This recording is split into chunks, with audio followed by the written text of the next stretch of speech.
Okay, I want to go over 3 low risk niches to go into on eBay for resale purposes.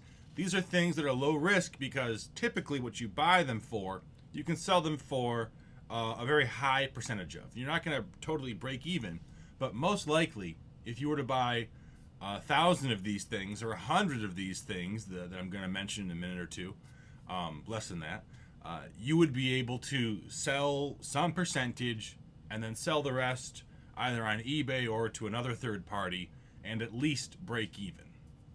That's about how it goes. So the first thing is sports cards. If you are buying large collections of sports cards, you can probably list them all, sell some percentage, and then sell the rest on eBay on auction for essentially the price you paid for them. Now, I'm not talking about sports cards lots that have like one great card in them and the rest are duds. I'm talking about, unsorted might be a bit much to ask for, but sports cards lots with lots of cards in them of a similar value that you're paying the market rates for, and that's going to be between like a nickel and $1 a card, depending on again how many cards there are and what cards you can see. If you were to buy 10,000 base cards for a nickel a card or a penny a card or whatever, 2 cents a card, and you go through them all and you pull out all the key rookies and you sell all the key rookies for $2 or $3, not all of them, but a percentage of them, and then you sell the rest on eBay, you'll probably get that 1 or 2 cents per card that you sold or that you bought them for. And so because of that, I'd say it's pretty low risk. Now your time is being spent, but in terms of investment, in terms of not wanting to lose a lot of money on buying something that you can't get rid of or you have to throw away even, I think sports cards is good for that.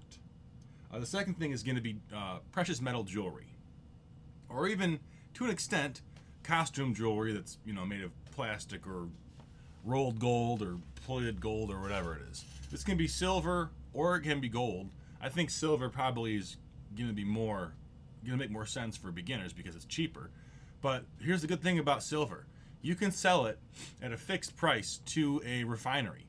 And whatever the price of silver is, just look it up and then bid that amount, or bid, 10% over that amount.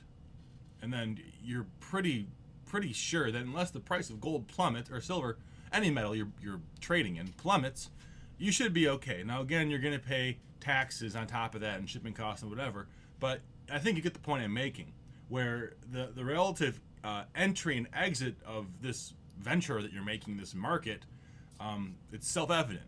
You can sell the silver as scrap if you can't sell it as jewelry. And the silver you do sell as jewelry, you're going to make between 2 and 3 times, or who knows how much, but around 2 and 3 times what the scrap value is in typical cases. Now, of course, you could spend a year learning about all the different kinds of jewelry and manufacturers and makers and styles and eras, etc. But just for the sake of this video, sterling silver jewelry, as long as you're paying close to the price you can sell it to a scrap refinery for, and again, remember, you're going to pay a 10% cost to that refinery. And also remember, this is sterling silver jewelry, not pure silver jewelry, so don't pay exactly the price of it. Pay 92.5% of it, or whatever number you're comfortable with. 92.5 is what sterling silver is. That's the purity of it. So the third thing that I think is relative ease and exit out of the market is going to be video games. Video games, typically you're going to sell Wii games for between $1 and $3 a piece, and then Xbox 360 and PS3 games for like $2 to $4 a piece. And then I'm not sure what the market is for PS4 games or PS5 games or Xbox One games, because I don't really sell a lot of them. I sell mostly older stuff. Those markets do change, as Xbox 360 or PS3 titles go off of their digital marketplaces. I'm sure that will increase the value.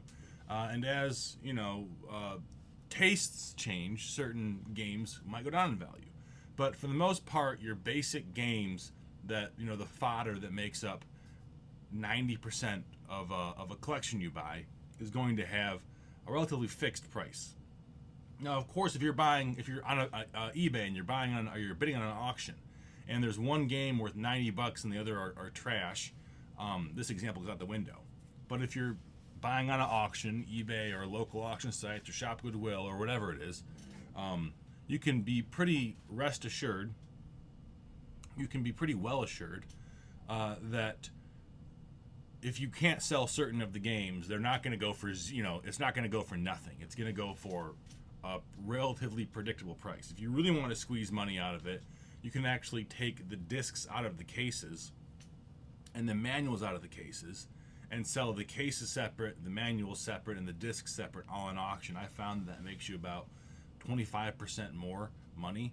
So 125% of whatever you would make if you sold them all, just in a lot together. But it takes a lot of time. And I wouldn't recommend it. Even though I've done it before, I'm not doing it again. It's just, something that I was curious about. Sterling silver, trading cards, video games, there are tons more. If you have more things that you know to have a relatively, easy entry and exit out of the market into, I would love to hear your comments below. And that'd be a great discussion for anyone looking to expand what they sell. See you guys later.